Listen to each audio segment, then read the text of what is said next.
जय श्रीराम मित्रांनो, तिसऱ्या फुल ब्लॉगमध्ये स्वागत आहे तुमचं. सकाळी 6 वाजता आलो तो खाली प्रज्वल झोपलेला होता. त्यानंतर मला न्यायचं होतं दूध. त्याला म्हटलं दूध भर पहिले.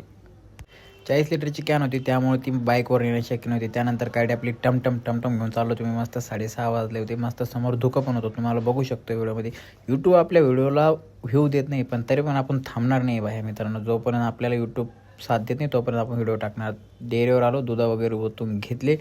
वाजले होते 8:30 वाजता आला होता आदित्य. म्हणलं यार गिरेक करतो 2-4 मिनटात मी बसतो. ते उठ रे म्हणे, यार करू लाग म्हणे. म्हणलं अरे तू कर. मग मी बसलो होतो मस्त. म्हणलं थांब जसं करतो मी. 11 वाजले होते. मी आलो होतो दुकानाच्या बाहेर थोडंसं. त्यानंतर आलो होतो अंड्याचं गिरेक. शांबू म्हणतो ते काय कामाचं आहे. म्हणलं काय कामाचं नाही, अंडेच देणं होते. त्यामुळे मी शांबूलाच म्हणलं तुम्ही देऊन टाका अंडे. त्यानंतर हा आला होता माझ्याजवळ. म्हणलं थांब तुला पण घेतो आणि नको माल घेऊ. म्हणलं साईडला सर. 11 वाजता जाधव आले होते दूध घेऊन. मग त्यानंतर म्हणलं यार जाधव आता दूध आणलं तुम्ही घेणार होतं टाकून, कारण की काय पण झालं तर दूध भाऊजी येणार नव्हते रात्री दूध घेऊन. त्यानंतर दुधाची कॅनी वगैरे दाखवले. हे आहे ड्रम. 44 लिटर दूध आणलं होतं जाधवनं. म्हणलं आता पटापटा ओतून घ्या, कारण की ओतण्याचे काही पण झालं तर आपल्याला जाधव मुलं म्हणलं ओतून द्या. जाधव म्हणे मी नाही ओतून देत, तू ओतून घे म्हणे. इथपर्यंत आणून गेलं, आता ओतून तर घे म्हणे. त्यानंतर काय आपलं फटाफट 10ची ओतली. त्याच्यानंतर एक 20ची ओतली.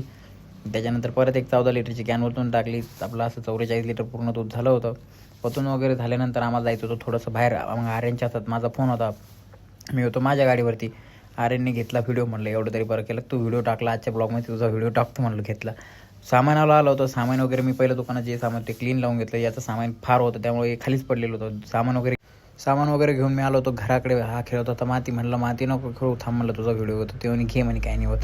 त्यानंतर आला होता घरात. त्याला देवाचं फार नान चालू होती. त्याची मंदिराची सजावट काय करत होता काय नाही त्यालाच माहिती. पण म्हणलं मग घेऊ कुठची व्हिडिओ चालू आहे ते बघा. त्याने फुल वगैरे वाहनं चालू त्याचं.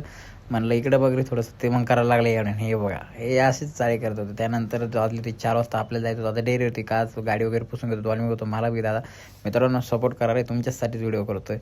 हे चालू होतं यांचं चॉकलेटचं खालीवर. दुकानावर आलो म्हणजे यांचं काही ना काही चालूच असतं. हे कर ते कर. हे बघ कसं मँग्याने बसलं आहे. मग गिराईक आलो होतो. म्हणलं आता गिराईक करून म्हणलं फ्रीजवर बसलेला होता तो. त्याने केलं गिराईक.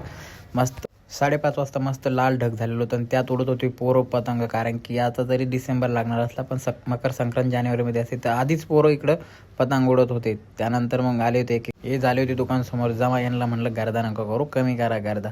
8 वाजता मला जायचं होतं महादेव मंदिरात दर्शनाला. मी आणि क्रिस चाललो होतो महादेव मंदिराच्या दर्शनासाठी मंदिराकडे. पण मंदिराकडे जाता मध्ये दिसले आम्हाला मॅटर. म्हणलं चल क्रिश काय करणार आहे आपल्याला. हे आहे महादेव मंदिर, बजाजनगर, छत्रपती संभाजीनगर. 9:30 वाजता मुलांनी लावली होती. भेटूया आपण उद्याच्या मिनी ब्लॉगमध्ये. मित्रांनो ब्लॉग कसा वाटला कमेंटमध्ये नक्की सांगा. लाईक आणि सबस्क्राईब करा. जय श्रीराम.